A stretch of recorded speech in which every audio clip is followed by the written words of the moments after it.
a situation here facing the Emperor where Starkeep has been activated. Well, there's a potential to charge in an attack. There really is. I can fly over the water. I can't go through the... I think I kind of cheated by moving through these, actually. The vampires had to avoid them. Another reason not to make this attack on Australian. I have to look that up. I think they have to stop when they enter a river, right? Yeah. So they couldn't have done the movement that I had planned. This was 2, 4, 6. This doesn't work, is essentially the problem. So the landing on Starkeep is actually the only viable attack on the first turn anyway. But we'll let that pass. So there is a potential, though, to go 1, 2, 3, 4, 5, 6 into here. Patarch has a fair-sized force with him. 3 vampires. He'd have to leave the siege engine behind, and I'd have to figure out, how to get to that safely. That would be tricky. It might involve an attack on here from these forces, which could come 2, 3, 4, 5, 6, 7, 8, 9, combined with that. And there would be the potential then to launch an attack on this space. That might be my best move, because letting Starkeep exist, not letting Starkeep exist, but letting the Keeper and his staff survive is really the problem here. Let's see what his magic can do. He's got that Serenity rune, which can cause units but not greater vampires to retreat. Now all I'm going to be bringing in is greater vampires, so it should be pretty safe. Alternatively, I could come with the attack from here, which might actually be better. 2, 3, 4, 5, 6, 7. 1, 2, 3, 4, 5, 6. But the movement from up to there is more difficult. So I think I'm going to try to launch that. So for the combats, Tolmorn made the attack here with the siege engine, a couple of greater vampires. He suffered an exchange, 1 unit for 1 unit. The Australians lost a navy. That's dead in the hex. Their other units had to retreat. They couldn't retreat to here because that's where the vampires came from. So they retreat into the mountains, keeping in range of here and perhaps being able to move back to the forges. They now control the forges again, so because there are no vampires there. They do not control this because it's in the vampire zone. If they had moved here, they still, I think, wouldn't control it. It would be contested then, I'm not sure. Anyway, this gives them a defensive bonus. It's kind of a weird little red mark here, which is not a magic symbol. Okay. That navy could have been raised from the dead. Tolmorn failed on his 2 attempts at it. He's used up his magic. Meanwhile, Patarch made an attack here. He successfully killed the Keeper. And then in the battle, he wiped out the forces and killed the remaining Australian commander. Since there's no life mage in this space at the end of the turn, neither of those characters can be raised from the dead. They're gone from the game at this point. You have to win the battle in order to save the lives of your leaders. There, Patarch used up all his death magic to try to kill the leaders. He got a good roll, ending up winning this space. I had done some additional movement. Measles over here and can conduct his diplomacy magic to try to get Stavror into play. And Stormarin he's the commander of Talpletin. And we did the production for Talpletin, very similar, 39 points to whatever was done for Ahotzian, some infantry. I didn't move any units because movement causes attrition, so you don't want to shift units forward until you're about ready, until you've got your forces built up. And there are still more forces of Talpletor to be put together to bring into play, and I want to keep garrisons in those cities because that helps defend them from a possible, you know, random attack. But I've done my main job, which was wipe out the personalities that can summon more stuff. So now I'm back in control of the game. I can work on wiping out Starkeep, and I can work on a Hotsierian at the same time, which is more or less where you want to be. As a bonus, and this is why I like the Hotsierian attack, I think the landing should be here. 1, 2, 3, 4, 5, 6, and 1, 2, 3, 4, 5, essentially, because of the thing. So it would have been possible to make the attack that I did. It's just I positioned it incorrectly. Anyway, the advantage of this situation is that now I've wiped out all those leaders, and I can start building up and trying to get to the point where I have enough points to build up new vampires. The production happened at the beginning of the turn. I already took care of that. I've got the diplomacy. We'll see what comes up from that. I'm trying to get Silver Flagriel. He's got no troops, but I've got a big bonus for him. He's a fire mage. He believes in cleansing the earth of evil through killing everyone, basically. So he actually, even though he claims he's against evil, he kind of aligns well with the necromancer here. And we've got a +3 on him, I believe. There he is. No, +4. So he's very much aligned with that. And that means that I'll get an extra leader that I can use in combat. His fire ability will allow me to wipe out troops more effectively. I was not successful in converting Stavroar. That's a hard job. Measle has his chances of getting +1s, but the initial for Stavroar is -1 to the die roll. I got 1 success, so I needed a 10. That's a hard check. He's actually aligned more towards the kingdoms, but he's the next kingdom that I have any chance with. After that, it kind of falls down to a couple of these that are Fernand Conniver, Montnoy, who's these are mercenaries, really. The Houndmaster. These I have some chance with. I don't have much chance with any of the remaining kingdoms. I think the best after Stavroar is a -2s for a bunch of these. Might be worth it. I've also got the advantage of the Serenity Staff, but it's a very low rank. It's only a 1. I have a pretty low chance of getting that +2 bonus. That could be very helpful, but I don't want to expend on that until I have more leaders. Now, Silver might be someone who can go grab that and take it. So to tell you the truth, instead of putting these guys here, I'm going to put them here so that they can collect units. I kept the Hero's Sword with Patterch. He threw the Living Sword into the ocean. There's no real rules on that. But the truth of the matter is, there is no reason the Necromancer wants any of those around.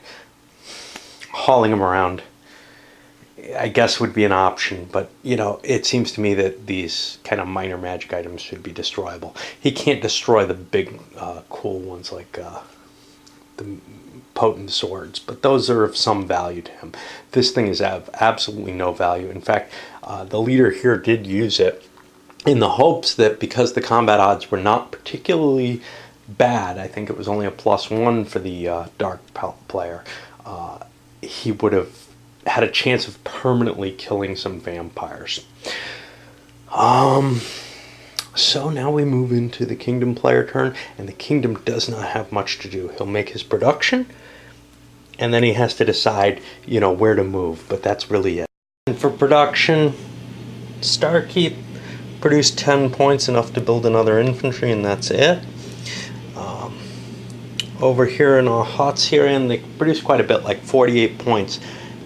That put them to 57. That's a lot of points they could build units with, but because this space was under a zone, even if it's not occupied, they weren't able to build here. So they built everywhere else they could, and they actually built a more expensive but weaker navy over here. Then they tried to move their 2 units here, took 1 loss from attrition, and that's where they're sitting as we move into turn 3. And you can see it's a fairly quick game, actually. So after the Emperor's movement, he launches an attack here at Star's Lost, the remaining city on Starkeep. He ends up winning, destroying the units, and he can convert 2 of them to undead with a successful magic roll. He actually converted 3. The third one became permanently dead because it exceeded the stacking limits. He decided to choose to kill that unit. So that is a unit that will no longer enter the game, just like the personalities who are dead. Over here we also had a success, but it was an exchange of units. However, since I was the only one left, I was able to raise the undead there and get a victorious attack over at Sierra Lore. That has now given me control of both of these cities. Now, I've got a problem. I have no vampires here. All my vampires are here. My total production may be enough. 16 for Starkeep, 17, 18, 19, 20, 21, 22, 24 divided by 5 means only 4 vampires. I have more than that left, I think. Barely. So I'm not going to get any additional. Yeah, I'm exactly at 4. I went for diplomacy against the Houndmaster. That didn't work, and diplomacy on Stavro didn't work. Now we're on the Kingdom player, and they have almost nothing to do. All they can do is raise troops with this Tiaron. With no personalities, they can't go around doing diplomacy, nor going to quest for magic items or anything like that. So this is kind of the you're not going to get to play element of the game. Now, what's kind of neat here, like I said, it moves very quickly. It slows down once the Kingdoms player starts getting powerful kingdoms into play. From here on, the game will start taking significantly longer because the Kingdoms player does have powerful forces at hand no matter what. I chose to use Silver to kill off units here to make this more effective rather than using him with his Serenity staff. He could go charge that up and therefore get a higher chance of getting a Serenity rune success. That might be worthwhile if he can relinquish his position long enough. Another option, of course, would be to bring in someone like the Houndmaster in a position where he could get that advantage. Actually, why am I going for the Houndmaster and not Fernand? Fernand I've actually got a bonus on. I should be going for him. Silly me. I ended up getting the +1 there and not rolling enough. I don't think I could have gotten either, but I'll probably move. Anyway, I'll take care of that. I think it's time for the Kingdoms player to take a chance. He's at his maximum builds here. Built 3 more units in play. If we look over, he's got 36 bucks left over, so he'll be able to produce even if he loses some territory and keep improving. So what I'm going to do is I'm going to move these. Now I have 2 navies here, which isn't terribly helpful, but 2, 4, 6, 8, 10, 12.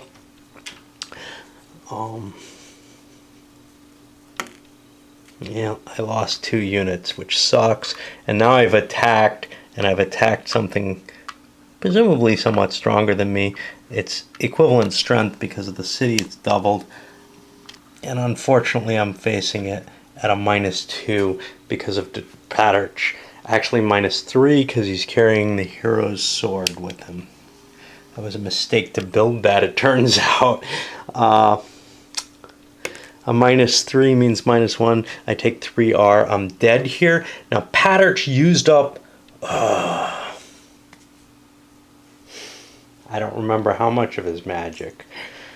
He used some of his death magic. I'm going to say he used up 2 points. You got to kind of remember this, and I don't. So he does not get this as an additional undead, and it goes into the dead pile, thereby available for next turn. Here in turn 4, it's consolidation time for the Emperor. For one thing, he's reached his maximum in Tal Plateau. He's built all their units here. And so he starts moving them. Drops a ship down here, gets some guys here. He's prepared to launch an attack, perhaps against Lamarich. Or, well, who knows. but that's where we're really at this point. Kept Measle over here in Starfrower with the hopes of getting them. Switched to Marin over to Fernand Canivery has a better chance there. Silver in the Scepter. Went to go get the Houndmaster. More troops better. That's simple.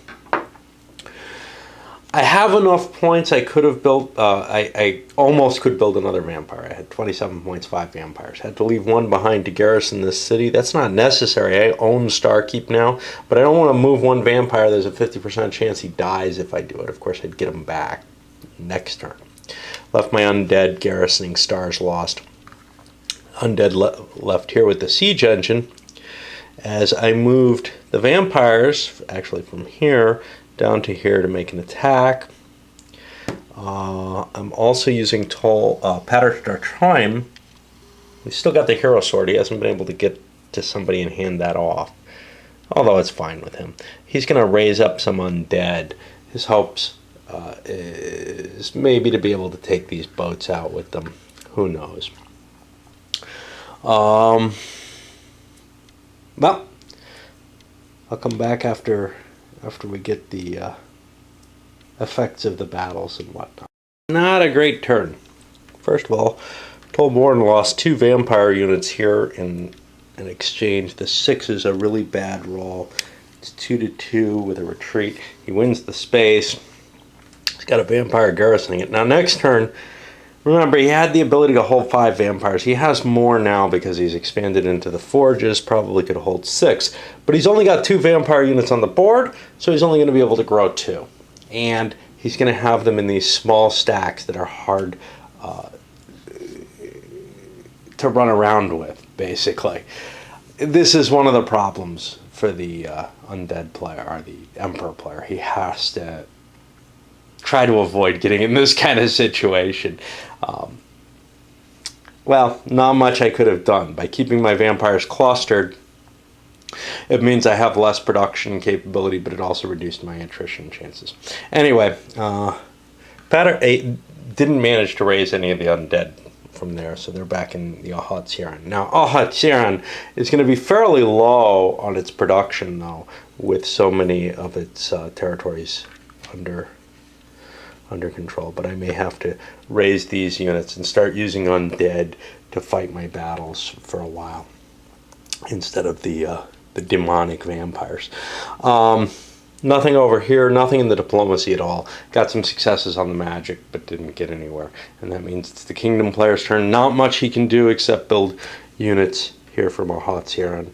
And he's actually got a problem. For example, this is a mountain hex that can only hold 2 units and 2 more, so he's full up at the watch. It becomes difficult for the kingdom player to actually build up forces so that he can do anything. One nice little point, though, I didn't realize what was under here. These are some kind of nice cav that he's got here, so those should be fairly effective. In the hopes of maybe a lucky shot or something, although really this would have been his only success chance here. If he had gotten something like a 6, he would have gotten down to a 3 or a 4 on a 5. I'm sorry, on a 7. No. He would have needed a 6 for this to be successful. He marched his infantry across here. Actually didn't suffer attrition, even though he went on the 13 table, which was kind of, I think I forgot to roll. Anyway, he attacked Tolmorn and was defeated absolutely, losing 3 of his infantry. So now this is a lot weaker. The reason for doing that is the hopes of winning something, and he's going to be able to rebuild there. But that's actually, it would be possible to throw a vampire at that and maybe win the battle. He's going to have a vampire here and a vampire here. He could try chucking one. If it fails, chuck another one. And with leadership, he's got a good chance of taking this, even though he'd be at a -1 for the odds with just 1 vampire. Elsewhere, though, just building, and that's it for turn 4. I'm going to attempt my attack on La Marriage. Now, this is tricky. I'm going to have to use my leaders for this. But before I go to that, first production, the 39 points gets added here. You can see in both cases they're pulling up huge quantities of money that they can't really use. It's just the nature of this game. Sometimes you're short on cash, sometimes you're short on the ability to produce things. It makes for a nice little balance there. I like the production system. I could see some people saying, I want to be able to spend that money. Or I want it to be worth something. There's looting rules in the variant. Okay, so let's start things off with production because it's kind of outside of this. It's vampire production time. I count my vampire territories. Now I've assigned Starkeep to the vampire, so it's worth 16. And all this territory is under them. So we've got 17, 18, 19, 20, 21, 22, 23, 24, 25, 26, 27, 28, 29, 30 because I control that. 31, 32, 33, 34, 35, 36, 37. That allows me 7 vampires. I only have 2 on the board in cities, so that's all I can replenish. And you can see I'm going to want to spread out my vampires, but that's risky. Okay. I'm going to be launching 2 attacks over here. I want to launch more attacks than just that. So, someone like Measle has a chance of scaring troops out of a city, which could be useful. I think I'm going to focus not on, maybe launching those vampires isn't that bad an idea. All right, let's try launching a vampire.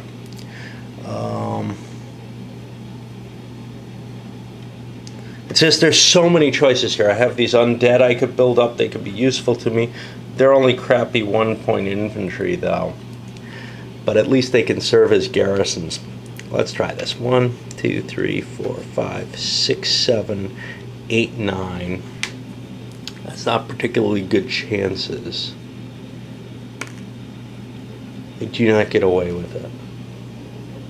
And that makes the world more questionable. 3, 4, 5, 6, 7, 8, 9. Let's take another shot.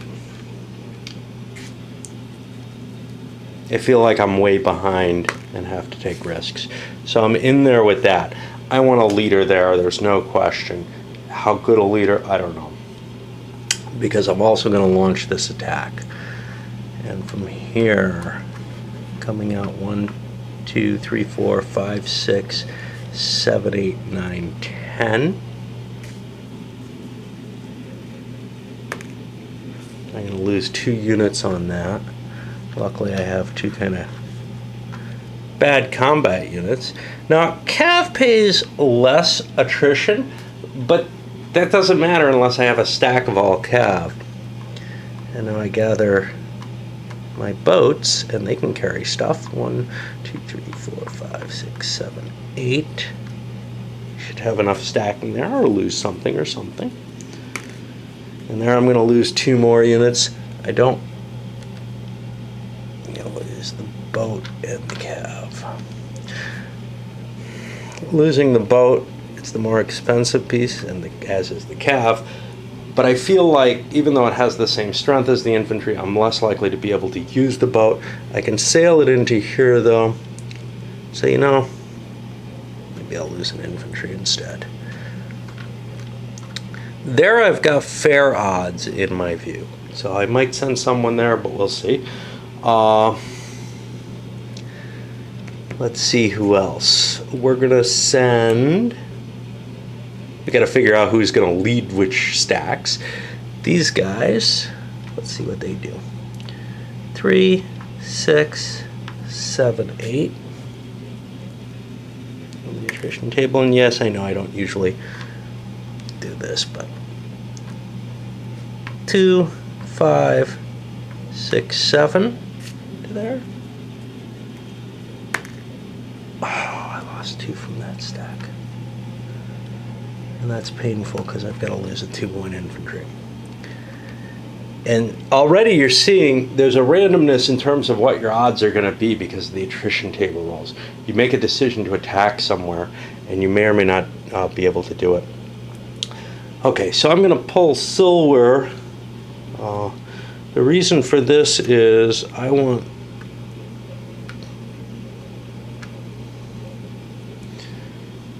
to send Patterch. See, basically I've got two battles. Oh, I didn't move these guys. Let's get them moving. I haven't moved an all-cav stack in a while. Mountains are expensive for them. Everything else is cheap. It's going to be hard to get out of here. 1, 2, 6. We'll leave Patterch here. He's not moving with them. You see, there's a good chance these might all be gone by the time they get in range. Of course, I could have gone 10, 11, 12, but I still wouldn't be there. So, whatever. All right. So now the question is what to do with my leaders. Here,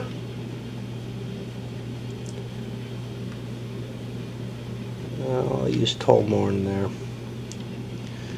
I'll use... Oh, I have 3 battles. Ooh. I think that's more important than... This one, I could wipe that unit out with my magic, essentially. And I'll send...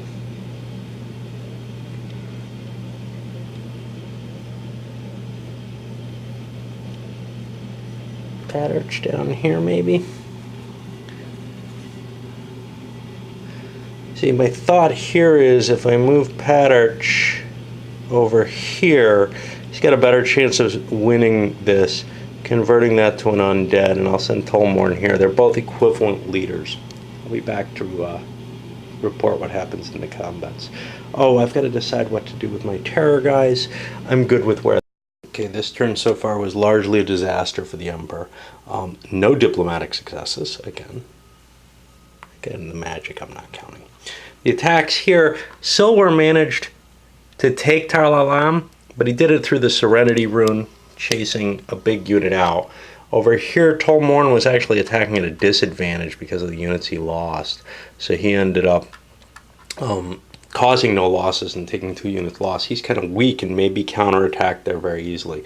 Basically, he's facing, for the first time, a leader that's as good as he is, which is the problem for him. Over here, Patterch was successful in the sense that he wiped both forces out and was able to raise some undead. So he gains the city, but he doesn't have a vampire there, so he's not going to get any additional vampires. He'll be at 4 again next turn. That's the maximum he can be at, assuming nobody figures out a way, assuming the Kingdom player doesn't figure out some way of attacking one of those, which looks impossible.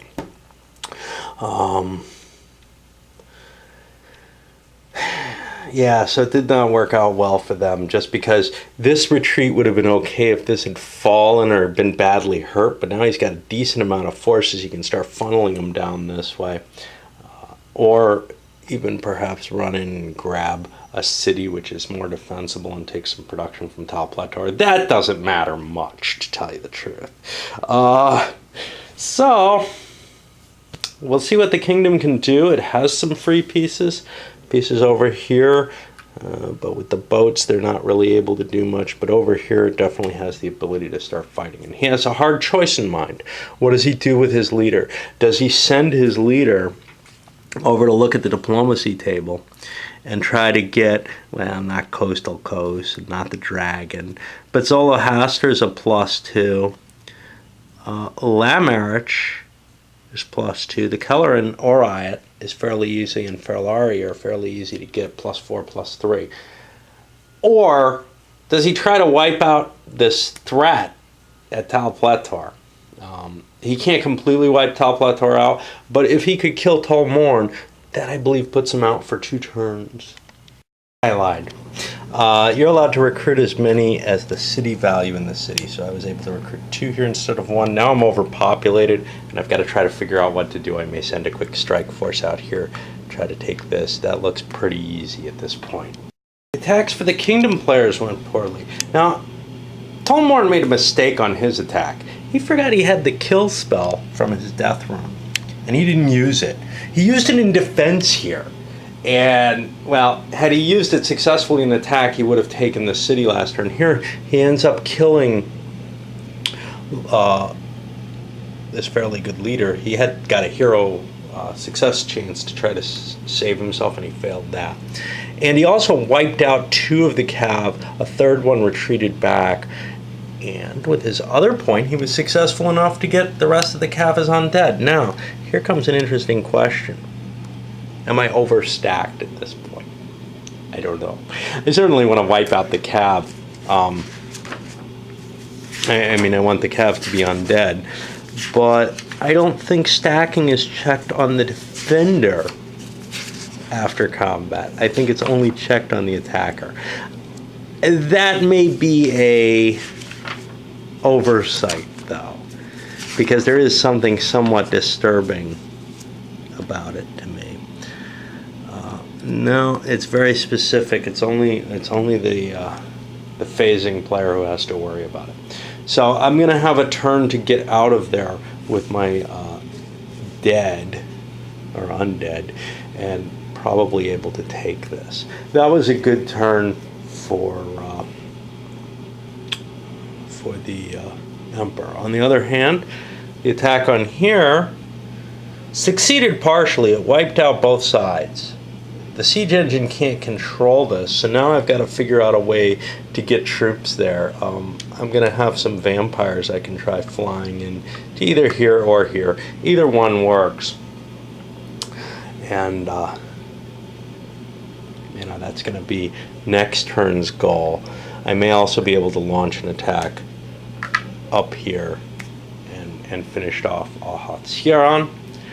And it looks to me like Lamarich is also going to fall at this point. So, quick turnaround that worked really well for the Emperor player. I always kind of root for the Emperor player because, well, that's where all the thinking is. And I actually think he's usually at a disadvantage. So that's kind of cool to see him doing well. So the Emperor conducted his turn. He moved some vampires around, trying to spread out, getting control of this area around Ahastia, and this siege engine's still in grave danger. The only problem is all there are boats next to it, but Ahastia could still charge in. I need to protect that. I need to move it. So I need to make a check. He's got a 50-50 chance of surviving. I couldn't get my vampire down here. The siege engine's less important than getting control. The vampire moved his 6 to here for 50-50. Siege engine's less important than the vampires are. He survives and gets in there as well. Just one of those mistakes I want to clear up before it gets ugly. The attack over here was successful with Pater Starchoim. He's got the hero's sword still with him. He had a lot of shifts in his favor, and he ended up winning and being able to get himself some undead cav. Over here, however, the infantry tried marching down here. Figured I'd throw a leader in to make sure the battle went okay. The troops disintegrated on the march. That was a more than 6-point march, which is always dangerous. Only 2 units, they were destroyed. One of the vampires tried flying, I think over here, and didn't make it. Or maybe somewhere else. I'm not sure. A difficult fly, probably not worthwhile, because you see, if I have 2 vampires in the city, I can grow 2 more. So I kind of made a mistake spreading out like that. It was important to spread out to here so that I get that production capability next turn. The troops that were here, the cav, got destroyed going across the mountains. They tried to launch an attack as well. They didn't make it. The attrition is very harsh in this game. It's just a factor in the game, though. There is some... I have my gripes about the realism of it in terms of, okay, look, I should be able to move a hex without being hurt or something like that. But, you know, I'm not sure. The fact that there's a stacking limitation takes away my biggest gripe against it, which would be that, you know, a large stack of units is actually an advantage in this, but it doesn't fully mollify that issue.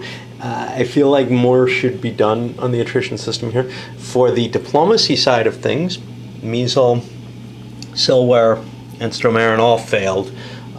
It's a tough job, but we've got one more thing. Tolmorn went over here, and he is revealing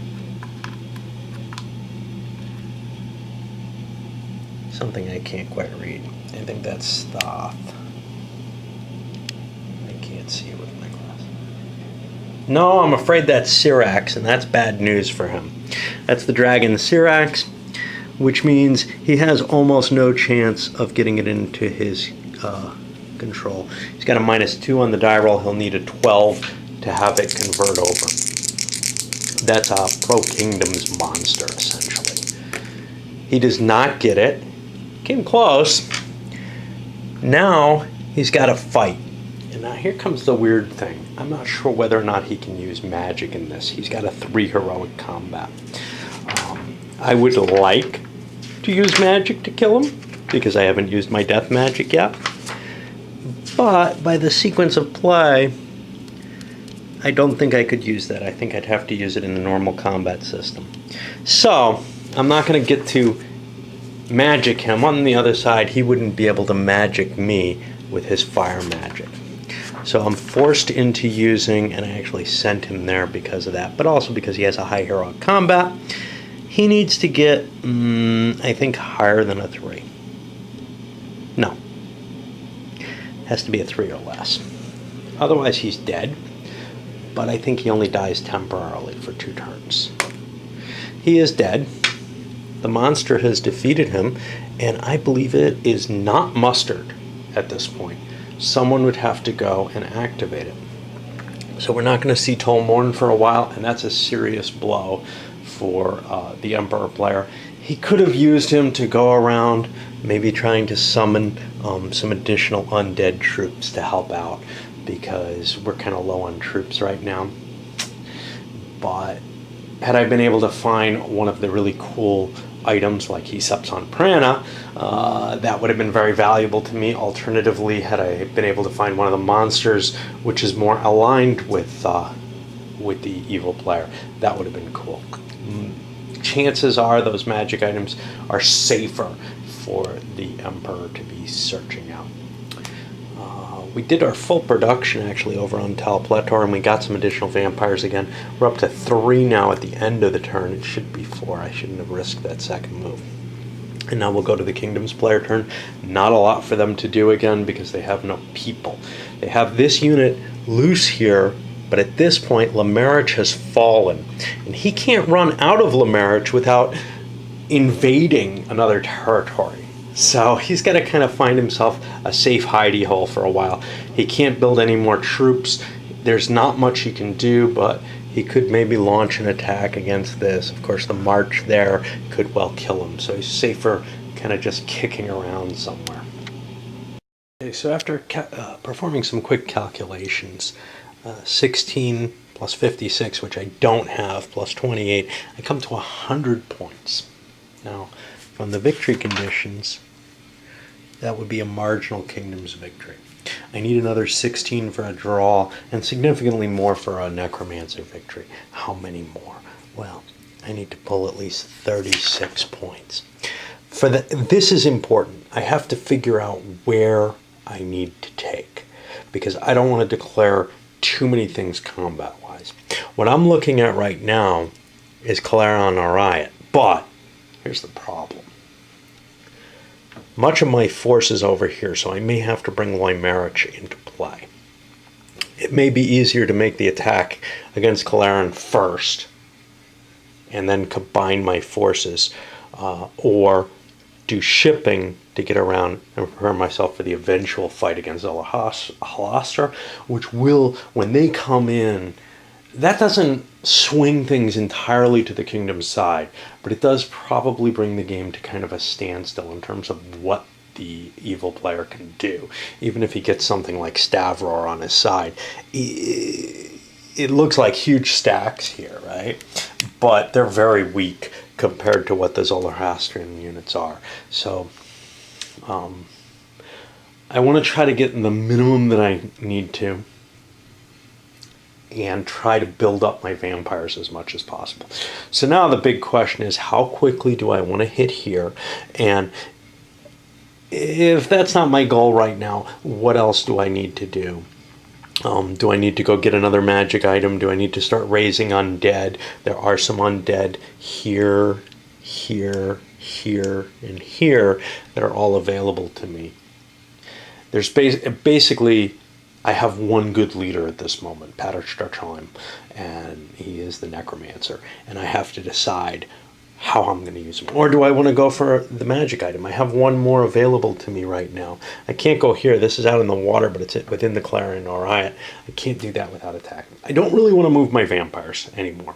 I want to do production with them. I want to prepare myself for that attack and spread out a little bit, build up my forces a little bit. I want to try to do my diplomacy where I can. So that leaves me with very little in the way of choices.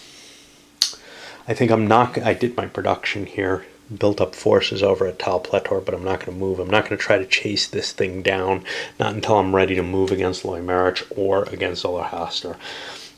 There's no reason at this point. So really, as far as I can tell, it comes down to one thing I'm going to move, which is, where's Patarch going to go? And I like going for these. So I'll take care of my diplomacy, and we'll see what we get there. I only caught a break in my diplomacy by getting Fernand Conniver's forces. They're weak, but they can serve nicely as garrison forces throughout Ahotsiaran. Now I could use Stomaric, and I think I can move him here and use magic from him to give me additional chances of getting Stavrohr. Alternatively, I could also go for, say, Sar with that. Or shift where Silwer is, or something like that. I moved Patarch down here. Let's see what I found. I found something I wish didn't exist, the Dawn Lantern. I don't know if I'm allowed to carry that thing with Patarch. That is a very anti-vampire item.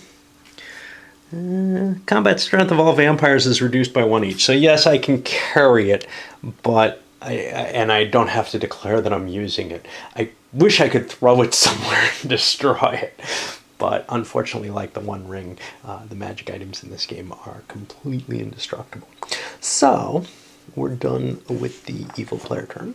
And you're only really out for 1 turn. 2 turns later means you're only out for 1 turn with Tolmorn. So I'm going to get him back very shortly. And the kingdom gets an empty turn, essentially, again, where they get to build up another unit here. They're not going to want to charge here, not with all this force there. That would just be surrendering what they have. They don't really want to destroy this. He's safe where he is. So they're probably not going to be doing anything. As we enter into turn 8, I've decided to put Tolmorn over with Patarch Darchoim so that he can grab at least the Hero's Sword. I don't know about the Dawn Lantern. I don't know what the hell to do with that thing. I'm afraid of it.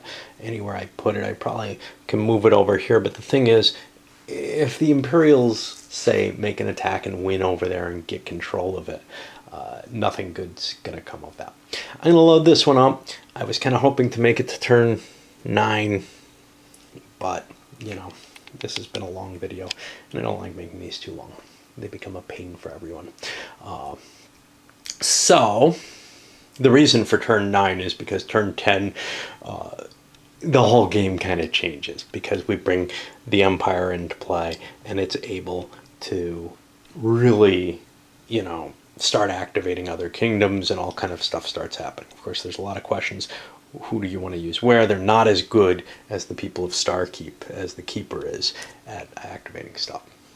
By the time they come in, I'm hoping that I at least have Ahotsiaran under control.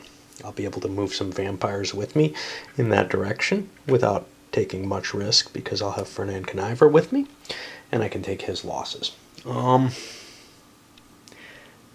I know I can use points to build his troops, but I don't remember exactly how that works. I think I have to use actual kingdom points, which means Tal Pletor could build up some of Fernand's troops if they run out of their own troops. I think that's how it goes, but I have to look that up. All right, up this goes.